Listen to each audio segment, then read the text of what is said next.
We're doing it. Has something to prove to the whole world. I don't see that no more. I don't see that same edge. I don't see that same tenacity. And then Mike Conley, he got a big bag. Like, you have to step up and deliver consistently. Yeah. All right, let's move over to Joel Embiid, who continued his red-hot play over the weekend. He dropped a cool 36 points to go along with 12 rebounds and 6 assists against the Kings on Saturday. So the process, I don't even know if you can call it the process. It's more like a meat processor at this point. They've been on a tear since Christmas, and it has led to huge change in his MVP odds over a very short period of time. So 2 weeks ago, Joel had 50-1 odds to win MVP. That's according to Caesars Sportsbook. And since then, he's averaged almost 38 points per game and seen his MVP odds go all the way to plus 240. That's the shortest in the entire NBA. So I'd like to welcome back Ramona Shelburne for our Sixers discussion. Ramona, you're an MVP voter. So where is Embiid in that race right now? I mean, doesn't it feel a lot like last year? Embiid, Jokic, Giannis. Yeah. I mean, Kevin Durant, Steph Curry, Ja Morant, those are all the names you're going to hear. But Joel Embiid has got the Sixers a game and a half out of first. A game, if he scores 34 points in his next game, he's going to be leading the league in scoring. He'll pass KD as a scoring leader in this league. Insane. I mean, this guy he's going to be back-to-back player of the month probably for January as well. I mean, we can go through the stats here, but he's on pace right now, guys, to average 30 points a game. I mean, for a center in this league to do that, especially without Ben Simmons out there. Give us the stat. You told us. Tell us. Who was the last big man to average 30? You know what? Shaq never did it. Shaq never did it? I mean, centers don't do that. In this league, for him, he can get 30 points a game over the course of a whole season. Well, it just came out that Joel Embiid is the Eastern Conference Player of the Week, but I feel like asking Perk if he's the MVP, him or John. Wait, when was the last time a center averaged 30? What the fuck? Shaq never did it, dude. That's insane.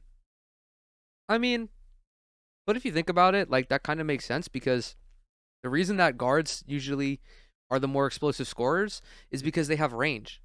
And just mathematically, if you're hitting threes at a 35% rate and you're taking 6, 7, 8 threes, you're going to have a couple more points at the end of each game. And like 1 3 is all it takes to separate a 29 point per game scorer from a 32 point per game scorer. But that's insane. Is it really like Kareem or Wilt was the last center to average 30? Ja Morant is like Sophie's choice. Right, it is. But look, I had him picked as my preseason MVP because I thought he was going to come out and ball like he is without Ben Simmons, because he felt like he had a lot to prove. And we know how Joel Embiid mental is. But when you talk about averaging 30, and then we can't even think of another center to do that, not even Jokic, it's like it stamps what I was been preaching about him being so skilled. Also, we already know this too, and Ramona, you could contest to this, is about usually most of the time when you finish second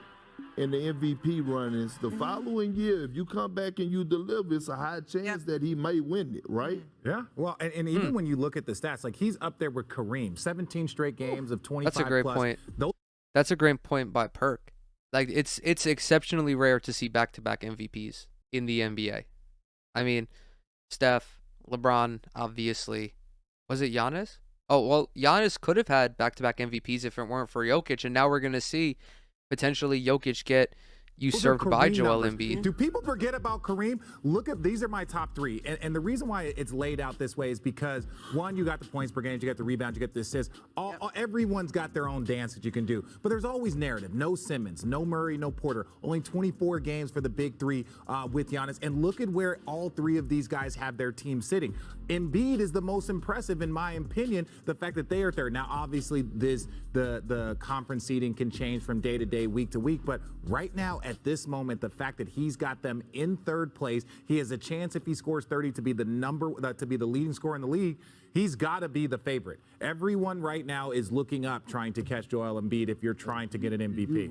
You really. All right, I don't really necessarily agree with Embiid being the favorite right now. I still think it's Jokic's award to lose, because the Sixers, if we are talking about the narratives, which narratives, you can't deny, narratives play a huge role in the MVP race. Jokic not having Jamal Murray and not having Michael Porter, they are in a significantly worse spot than the 76ers. Because the Sixers, even though they don't have Ben Simmons, they still have Danny Green. Well, okay.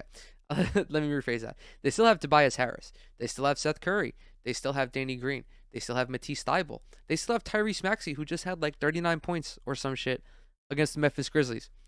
Philadelphia is a better all-around team than Denver is right now. And when you consider that, the fact that, actually, let me go ahead. As it stands, Philly. Where's Philly? 31-19. So they are 12 games over 500. Denver, only 7 games over 500. But considering the disparity between the collective talent levels of these two teams, Denver should be a 500 team at best, 100%, without a doubt. And here they are, like not even challenging for a play-in seed. I mean, that is super, super impressive.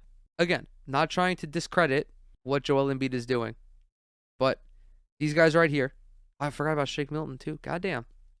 These guys right here are they're a decent supporting cast. Now, with all of this said, I'm probably going to wind up voting for Nikola Jokic at the end of the year. However, I have to get this off my chest. We need to seriously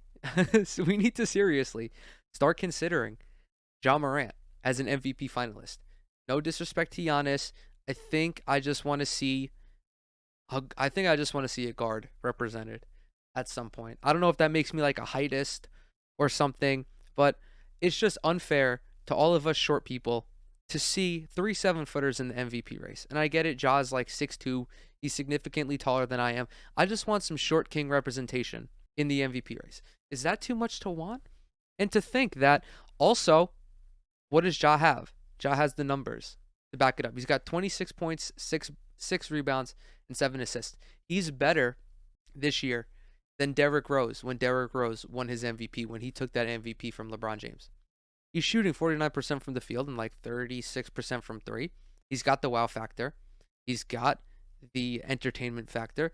But if we are talking about narratives, what the fuck, what fucking business do the Memphis Grizzlies have being third in the Western Conference? 35-18. They are 17 games above 500. Look at this team. What the fuck? Who was expecting this from Desmond Bane this year? 18 points, one of the best shooters in the league. I mean, Dylan Brooks, we kind of expected, but he's also out right now. Jaren Jackson is actually, I think, playing a little bit worse than a lot of people expected. He's at about his career average, so maybe I'm just being a little too hard on him.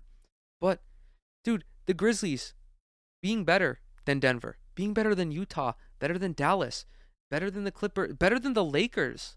Like, that's insane. They're only they're 5 games back in the loss column for Golden State, but they're only 3 wins less than Golden State. Say what you will about Giannis.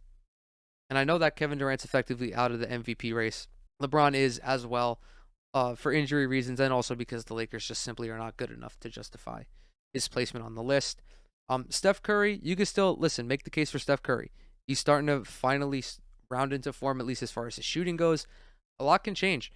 I do think that Nikola Jokic and Joel Embiid are the 1 and 2. Like, you can flip either of those guys. They're interchangeable. I don't think the Ja MVP race is as... I don't think there's as much traction behind it as there should be. And I think more people will recognize, because you can't talk about narratives and just overlook the fact that Memphis is one of the best teams in the league. They're the 3rd best team in the NBA in terms of wins. I don't know what it is in terms of winning percentage. Where are they at? They're the third best team in the NBA. They have the 3rd highest winning percentage.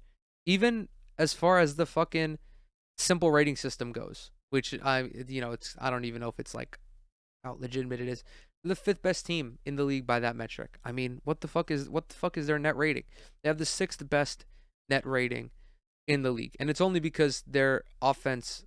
Oh, actually, they're pretty efficient. Jesus, Ja's pretty much a lock for most improved, but that MVP could very well be his.